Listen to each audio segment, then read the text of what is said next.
Let's talk about the bruising of death. This is a forensic pathology basic principle brought to you by the National Association of Medical Examiners. During life, blood is continually pumped through the body by the beating heart. But after you die and the heart stops beating, that blood will settle, and it will settle in the direction of gravity.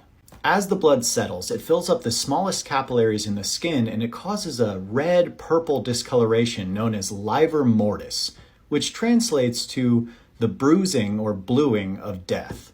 Now, it's important to differentiate true antemortem bruising from livor mortis. Generally, after about 8 to 10 hours, the livor mortis will become fixed.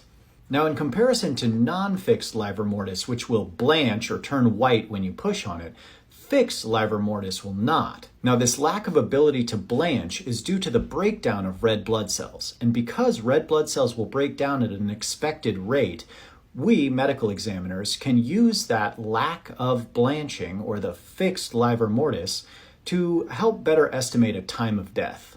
Even though we can use the darkening color of livor mortis and that fixed characteristic of the livor mortis to help better estimate time of death, there are a lot of variables that go into it, and so the estimate is still going to be very broad. There are even certain circumstances where we can use livor mortis to determine whether or not a body has been moved after death. For instance, if a body is found face down, but the livor mortis is pooling on the back, that means that the livor would have had to pool against gravity.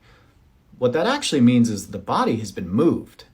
Brighter hues of livor mortis are actually associated with certain pathologies, things like cyanide poisoning, carbon monoxide poisoning, and even hypothermia.